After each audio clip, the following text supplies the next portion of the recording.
Akhilesh Yadav ji, 1 minute में सबका जवाब दूंगा आज। चलो बैठो। अध्यक्ष महोदय, मैं आपका धन्यवाद देना चाहता हूं। देश के बहुत महत्वपूर्ण सवाल पर आपने मुझे पूछने का समय दिया है। अध्यक्ष महोदय, ये सरकार किसी और का रिकॉर्ड बनाए ना बनाए, लेकिन पेपर लीक का रिकॉर्ड जरूर ये सरकार बनाएगी। अध्यक्ष महोदय, मुझे इसके बैकग्राउंड में नहीं जाना है कि पूछें। अध्यक्ष महोदय, मुझे बैकग्राउंड में नहीं जाना है कि कब कैसे किस संस्था को बनाया गया है। पूरे देश के छात्र इस पे आंदोलित थे।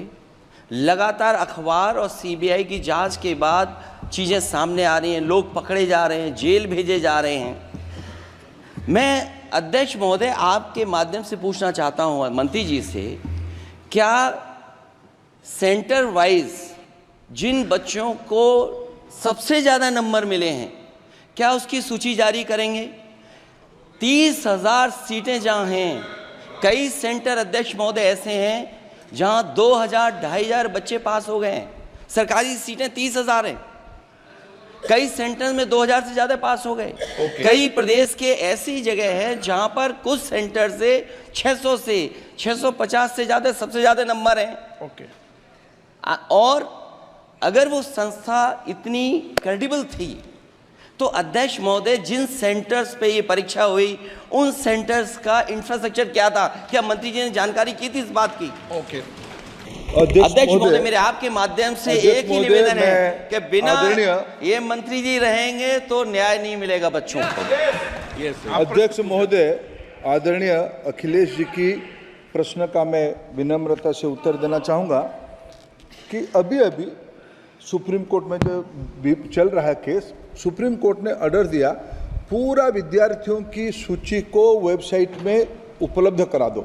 सर, पिछले 3 दिन से देश भर की सारे विद्यार्थियों की लिस्ट पब्लिक डोमेन में उपलब्ध है। ये सारा चीज़ खुले पे है और कई प्रकार की तर्क आ चुका है। सर, मैं एक अभी उसमें केरल के विद्यार्थी भी अच्छे किए हैं, क्या हम ये कहेंगे भी वहाँ भी कुछ गड़बड़ी हुई थी? ऐसे आरोप करना, मैं देश की ग्रामीण इलाका, देश की एसटी एससी इस बार सबसे अच्छा परफॉर्मेंस करने वाले देश की एसटी एससी ग्रामीण बैकग्राउंड आर्थिक पिछड़े लोगों की है। क्या हम उनकी मेधा को हम चुनौती देते हैं? और बाकी रहा क्वेश्चन पेपर लीक की, सर मैं शुरू से मेरा एक स्टैंड रहा, राजनीति नहीं करना, लेकिन अखिलेश जी जब वहाँ दायित्व में थे उस सुबह की सर सारे सूची है कितने बार उत्तर प्रदेश में क्वेश्चन पेपर लीक हुए हैं। माननीय एक मिनट प्लीज, एक मिनट। राहुल गांधी जी, आप प्रश्न पूछना चाहते हैं? Speaker sir, it's obvious to the whole country. It's obvious to the whole country that there is a very serious problem in our examination system. This is not just a question of NEET, it is in all the major examinations. Now, the minister has blamed everybody except himself. Right? I don't even think he understands the fundamentals of what is going on here. आप प्रश्न क्या है आपका? आ रहा हूं sir. Sir, ये मैं question को सेटअप कर रहा हूं। इसलिए प्रश्न पूछते हैं। ये the issue is that there are millions of students in this country who are extremely concerned at what is going on and who are convinced that the Indian examination system is a fraud. That is what is at stake here. Millions of people believe that if you are rich and if you have money, you can buy the Indian examination system. And by the way, and this is the same feeling that the people in the opposition have. And that is why we are asking some very simple questions to Honorable Minister. Number one, as this is a systemic issue, what exactly are you doing to fix this issue at a systemic level? Yes. That's the first question. Okay, question में चल रहा है अभी। Please. अब मैं मंत्री जी, मैं एक बार बोल दूं इस बात पे। चलो मंत्री जी आप शॉर्ट में जवाब दो, फिर मैं बोल ही देता हूँ आज।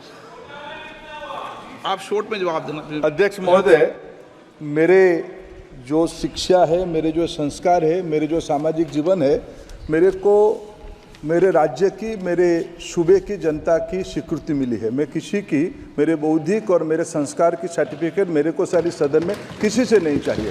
देश की प्रजातंत्र में चुन के मेरे नेता प्रधानमंत्री मोदी जी को प्रधानमंत्री की भूमिका दिया है। मैं उनकी निर्णय से यहाँ उत्तर दे रहा हूँ सदन को। बाकी ये कहना चिल्लाने से सच झूठ नहीं हो जाएगा साहब। ये जो कहा गया देश की अभी की एग्जामिनेशन सिस्टम रबिश है सर, इससे दुर्भाग्यजनक बयान देश की नेता प्रतिपक्ष का कुछ नहीं हो सकता है सर। मैं कठोर शब्द से इसको निंदा करता हूं। बाकी रहा, मैं सर आपके सामने, आपके माध्यम से देश के सामने सर एक तथ्य रखता हूं सर। जिन्होंने रिमोट से सरकारें चलाई है, 2010 में 3 बिल आया था सर शिक्षा सुधार के लिए। उन्हीं की पार्टी के नेता आदरणीय कपिल सिब्बल साहब 3 बिल लाए थे। उसमें से एक बिल था एजुकेशन, उसमें एक बिल था prohibition of unfair practice bill 2010, जिसकी उद्देश्य एजुकेशन इंस्टीट्यूशन में माल प्रैक्टिस को बंद करना। सर मेरे सरकार की हिम्मत है, अभी हमने पब्लिक एग्जामिनेशन की रेगुलरिटीज में बिल लाए, कानून बनाए।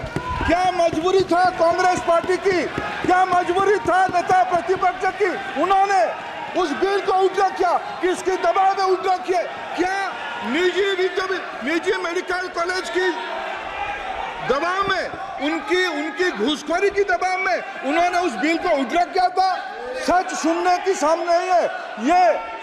मैं किसी की विद्वता पे प्रश्न नहीं उठाता हूं, लेकिन सच 2010 में शिक्षा सुधार की बिल उन्हीं की सरकार ने लाया था, दबाव में उन्होंने उल्टा किया। ये हमको प्रश्न पूछते हैं। मौका दूंगा, एक मिनट प्लीज, एक मिनट सबको मौका दूंगा, 1 मिनट प्लीज, 1 मिनट। माननीय सदस्यगण, विषय महत्वपूर्ण था, मैंने सबको अलाउ किया,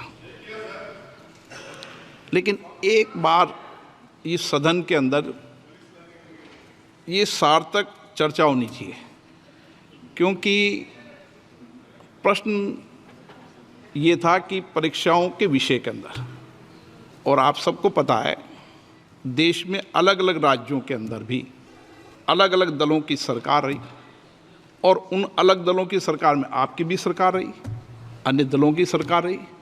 वहाँ भी कई बार प्रश्न लीक हुए, प्रश्न पत्र लीक हुए और परीक्षाओं पर प्रश्न उठे। मेरे सवाल, 1 मिनट मैं बता रहा हूँ जिसको, आप पूरी बात सुनिए मेरी। मेरा कहना ये है कि हम और उन 1 मिनट प्लीज बैठिए, 1 मिनट नीट नहीं सारी। हमारा सवाल ये है कि हम यहाँ इसलिए चिंता के लिए बैठे हैं कि भविष्य में हमारे विद्यार्थियों के भविष्य पर कोई विषय न उठे, इसलिए किस तरीके का मैकेनिज्म डेवलप करें, परीक्षाओं का क्या बेहतर सिस्टम डेवलप करें, इसमें सबके सुझाव आएँ ताकि भविष्य के अंदर, और उसके लिए जो उत्तम सुझाव हो सकते हैं सरकार भी उस उत्तम सुझावों को मानेगी। 1 मिनट,